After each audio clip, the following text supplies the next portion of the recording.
Welcome back to Queen Anne. This is the 249th ship to carry the Cunard flag. I visited Queen Anne in October 2023 while she was under construction at the shipyard in Fincantieri. If you haven't seen part 1 of this video, I suggest you watch that now and then come back to enjoy part 2. The ship has a gross tonnage of 113,000, carries just shy of 3,000 guests, and will bring in a host of new amenities for the Cunard fleet.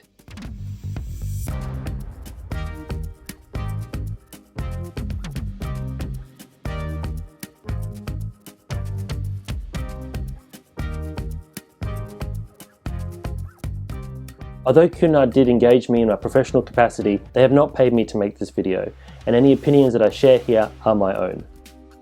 We'll start part 2 of our tour in the Artisans Food Hall.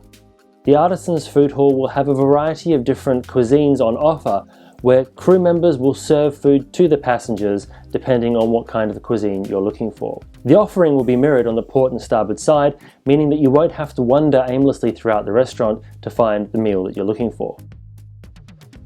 In the center of the area, you'll be able to find a cafe with barista coffee and a bar to serve drinks throughout the day and into the evening. The Artisans Food Hall is also nearby 2 of Cunard's other new restaurant concepts. These are Tramanto, which is a Mediterranean-inspired dining venue, and also Aranya, which is Cunard's new Indian-inspired dining venue. One of the key spaces on board Queen Anne is the Pavilion, and this is a massive space. This 2-deck high area is made to look even higher thanks to the curved glass magrodome that sits atop this space. The magrodome was recreated by architect and designer Martin Francis, who was also involved in the design of the Louvre Pyramid in Paris.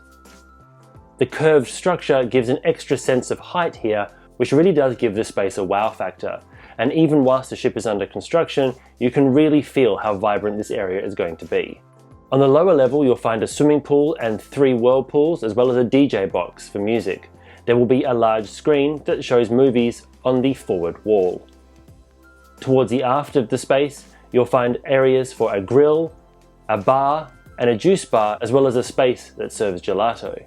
1 deck above, overlooking the pavilion pool area, you'll find the Wellness Cafe, which is part of the wellness program being offered on board Queen Anne. Here you'll find a large selection of primarily plant-based meals, but you can also add proteins such as meat if you wish.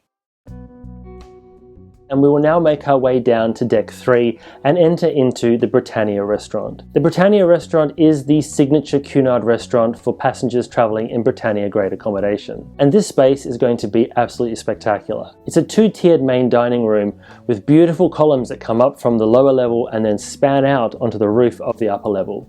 And you can just start to make out some of these details being worked on board the ship.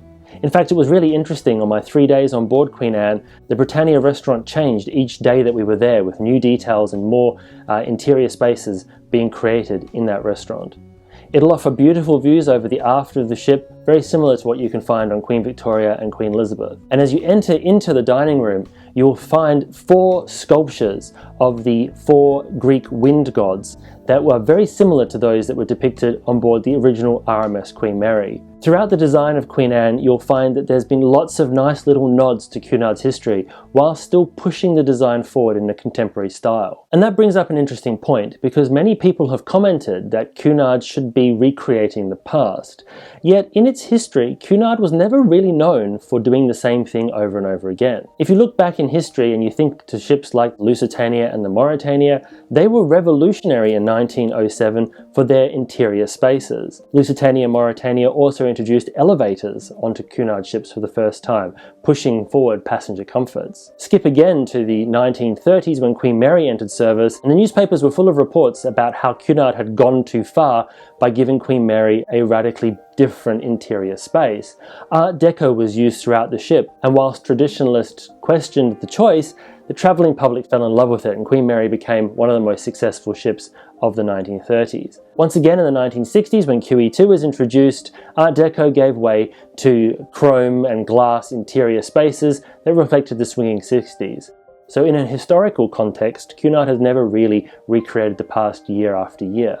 Queen Anne will be a bit of a blend of the two. It will take into account the past successes of Cunard and the interior ambience that people love about Cunard ships, whilst also introducing a number of new features on board the ship. And I think it's going to work really well.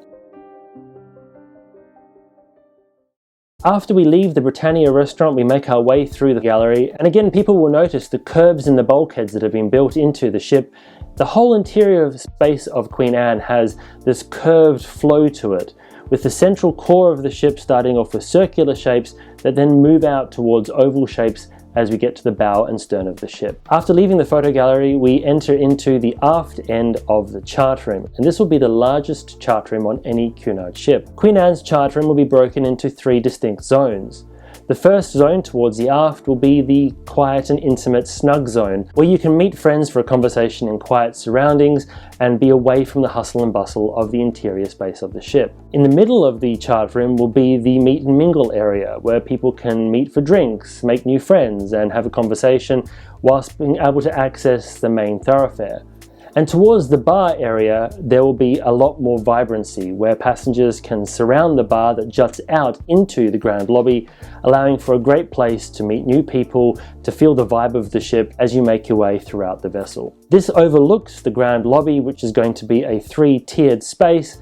The lower level on deck 1 will have the purser's desk as well as a cafe, which will really activate that lower level of the ship. As you make your way up through the staircase, you'll notice the backdrop for what will be the ship's signature mural. As you walk from port to starboard in the grand lobby, what you see on the mural will actually change, with a departure scene transforming into a ship at sea, transforming once again into an arrival scene.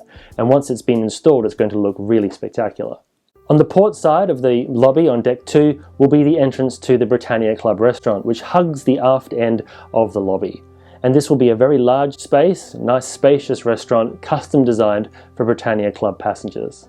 Let's make our way now forward towards the Queen's Room. The Queen's Room is a signature space that was first introduced on Cunard ships on QE2 all the way back in 1969, and it has been reinterpreted on all of the Cunard Queens since. The Queen's Room on Queen Anne will have a very distinct feel. It'll have a dance floor of a similar size to that found on board Queen Mary 2, although on Queen Anne the dance floor will be oval in shape. It'll have lots of seating areas that are raised up slightly to allow for a view down to the dance floor, and there's also going to be built-in serving areas behind the main stage that allows for the afternoon tea service to be set up and delivered into the Queen's Room every day. You'll also notice here that there's a spiral staircase, and you'll find these throughout the ship. Spiral staircases linking the Deck 2 and Deck 3 entertainment areas, meaning that passengers can move about these 2 entertainment zones without having to go to the main elevator banks. Another interesting thing about the elevators on board the ship is in each lift lobby there is going to be seating to give the lobby area a residential feel and make it feel a little bit less like a hotel. And as we're relaxing here in the lift lobby, this is where part 2 of this tour ends. Be sure to check back next week for the third and final part of this tour, where we'll look at the Bright Light Society, the Golden Lion Pub, the Mariel Spa facility, and a sneak peek of the bridge, as well as a very special behind-the-scenes tour of the Grand Suites on board the ship. I hope you enjoyed this tour of Queen Anne. If you did, please consider subscribing, and until next time, I hope to see you on board.